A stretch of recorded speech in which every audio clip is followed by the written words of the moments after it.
It's where conversations start and continue. Arrow.net, ARROE.net. All right, let's do some pod crashing. Episode number 173 is with Shazi Visram. There's a side of my soul that tells me that, we always talk about the great generation, those that were, going forward right after World War II. There are times that I feel like that we could possibly be the next great generation because we're being challenged in ways that aren't just being handed to us.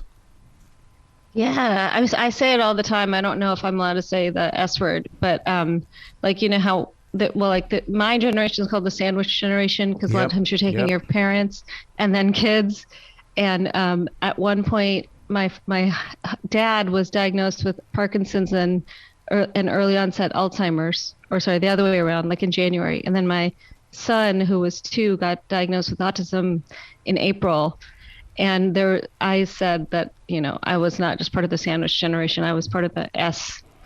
I was blessed to get to eat an S sandwich every day. Yeah. So, but yeah, it's never been so challenging to take care of those around us when also focusing on ourselves, And I think that's a big thing right now is at least we all get to talk about mental health, and before it was somewhat taboo or stigmatized. That's what's great about your podcast, The Healthy Baby Show. As much as there's focus on the baby, I know that my sister was the caretaker for my mom and dad, but she always talked about them. They've returned to a baby style, a baby lifestyle, and I feel like that you're on both ends with this podcast, with babies and with adults who have become babies again. Kind of. I think the podcast is really to kind of to level set parents who are entering into this era of bringing new life into the world as it is today. Because, it's like, I remember when I first found out I was pregnant with my son 13 years ago, it was the kind of time where it was still like break out the cigars for the guy. And, like all the women around are starting to talk about a baby shower. And I think it's different today. I think unfortunately our environment is just so challenging.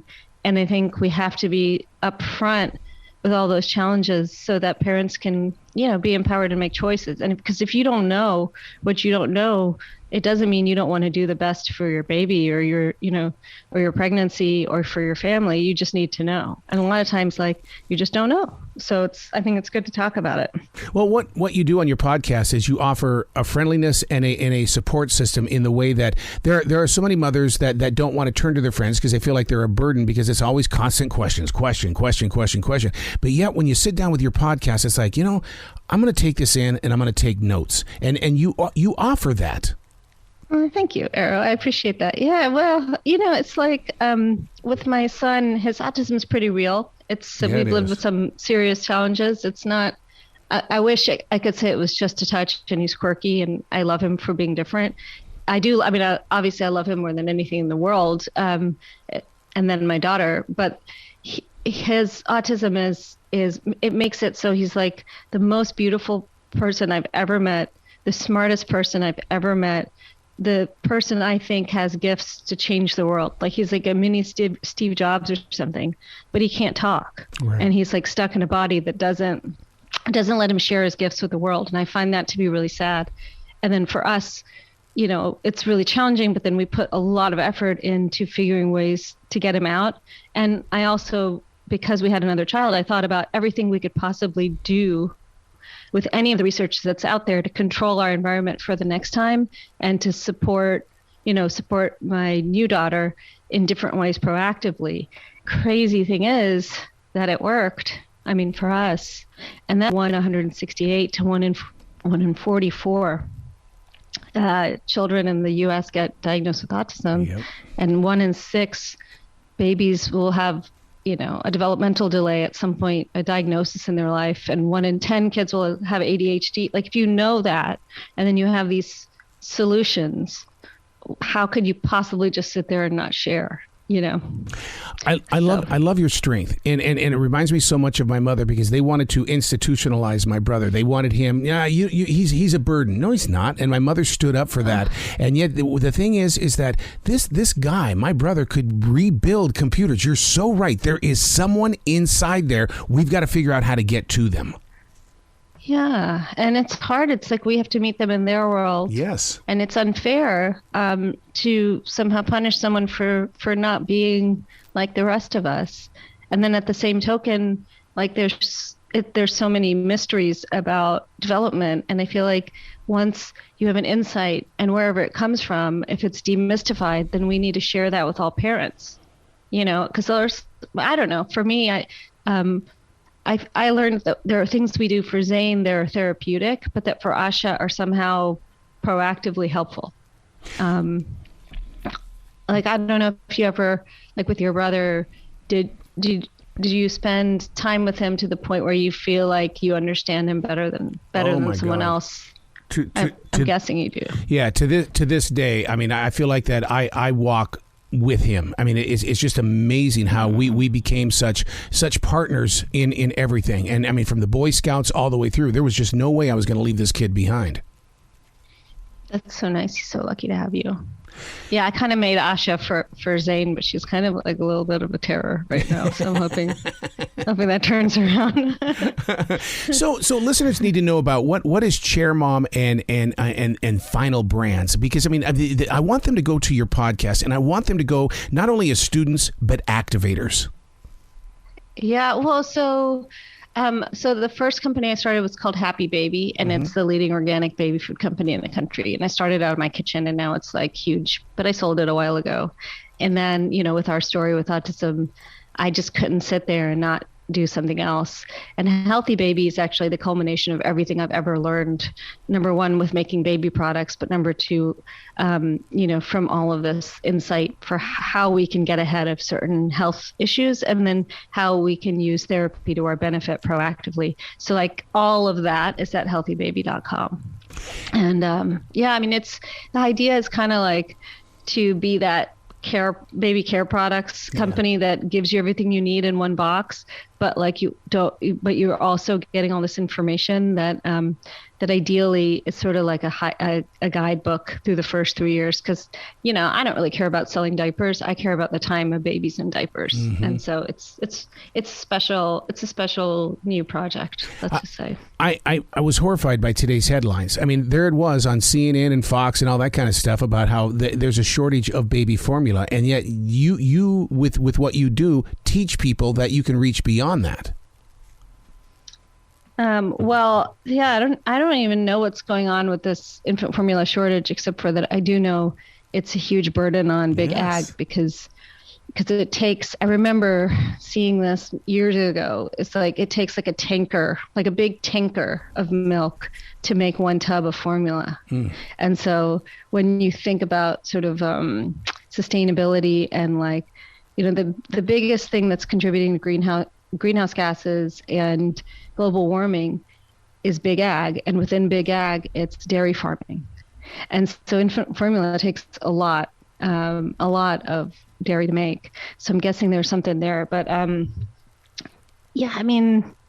breastfeeding, if you can do it, is a really special thing. It's like your body's way of giving your baby exactly what they need, but it's also not easy and not always possible.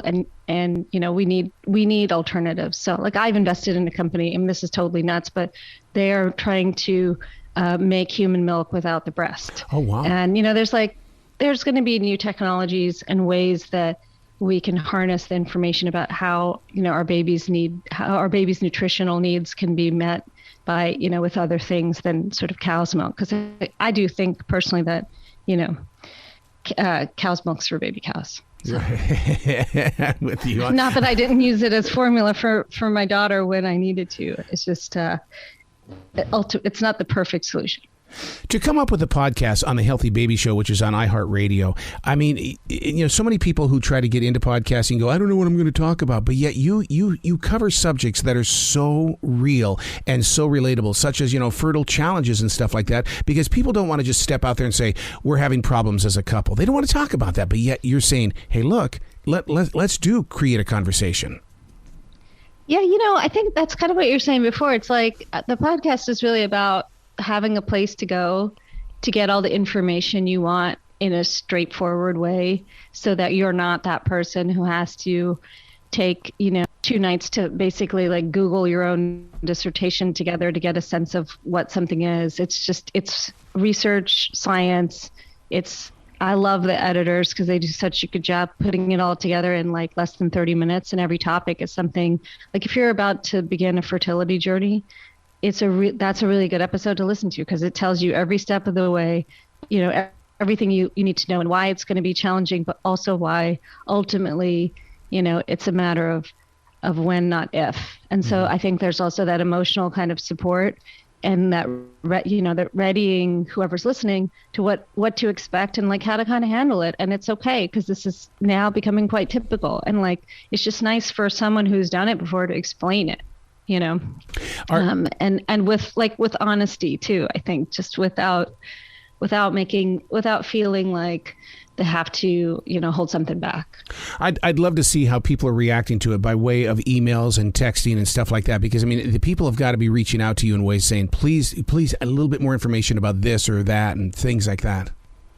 Yeah, I'm getting a lot. I'm actually really surprised at how well received it's been. Like, it just launched and it's like a top 30, I think, in parenting, which is cool. And there are so many, not just moms, but dads saying like, we want more, talk to us. Yep. Because we did one episode, and it was Chloe who works at CNN and her husband Brian, and they talked about their fertility journey. And Brian Mazza is like this dude who's on the cover of like Men's Fitness. I mean, he looks like a beast, and he's like literally shirtless running on the cover of Men's Fitness magazine. And in the show, he talks about how it was actually male infertility. And then he comes out and talks about it now very openly. And he's become this guy that says, hey, dudes, like, let's stop making this, infertility challenge seem like it's only on our wives. And it's like, he's the perfect guy to come out and say that.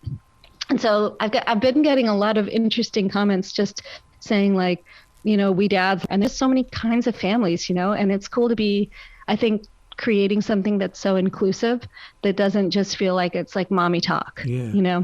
I'm so glad that you brought that up, because during the pandemic, during the lockdown, I needed to be with people. I'm a radio person. I'm in the movie promotions business. And so my wife goes, well, the only place where there's people is in a grocery store. Go get a job at a grocery store. I see more men with their babies in grocery stores. My dad would have never done that. But to see these guys with their babies in a grocery store is very inspiring. I think it's freaking awesome. It shows us that we are changing as a society. And like, if we want women in the workplace with equal pay, we also want partners to recognize that, the fair play, like Eve Brodsky likes to say, of, taking care of everything at home. And like, dads are a big part of raising their children nowadays. And it's not, I don't know. I don't like how brands don't talk to them. Like, the dads are just as important as the moms or the other caregivers, whoever it is, So now, in getting your guests, because you've got an incredible list of guests and stuff like that. I mean, how do you bend in the way of saying, okay, I want to talk with you? Because I mean, so many of these doctors, only because I do so many commercials for doctors, it takes like 6 or 7 of them to finally agree that they want to talk to somebody. How are you getting through that wall? Well, I think if you know me, you probably know that I'm like very pure-hearted, and I'm doing this because I really do want to share information that I think helps people. And most of them are my doctors. Oh. They have been my doctors. And that's part of what I think is special, is like, I did the research years ago. I mean, I sold my first company just to have enough money to help Zane. If he hadn't been diagnosed with autism, I don't think I ever would have sold it. And it was just to have resources, because I was so freaked out, and I was, between me and my husband, I mean, I think together our income would have qualified us for like living right below the poverty line in New York City, even though I was running this big company that was growing so fast. It was just, I never took anything out of it. And yeah, I mean, all of a sudden I had money and I had clout and I had this experience in the baby world. So I was able to get in touch with people. Like when Zane was first, when I was nervous and saying something's not right, and we took him to the pediatrician said, talk to this neurologist. And he gave us the number of who he thinks is the best neurologist, right? Pediatric neurologist.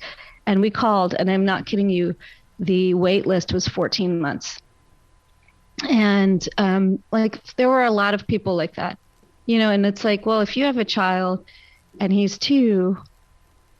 And they say the window of sort of the most synaptic learning is 0 to 3. And it doesn't mean that your brain stops learning. It's just that 85% of it happens during this time, right? So you have this window. And if you can't reach people and you can't get an appointment and you're on a wait list till after the window closes, if you can't even get a diagnosis till after the window closes, that's effed up. But we live in this world where it's 1 in 44 kids. But like, if you were going to have created enough services to take care of those kids, like 20 years ago, doctors needed to be, pediatricians needed to be saying, I want to be a developmental pediatrician or a neurologist. And that's, and then all the therapies, like there's just not enough people. And so I think because I've found such incredible people to work with to help my own son, it was just a little bit easier, to get them to come on. And of course they're all, it's like a Rhodes Scholar from Harvard. Yep. And it's like the person you'd want when you're dealing with trauma and you need help. You find the smartest, best people in the world. And then I just realized, like, it's not fair that other people don't get them.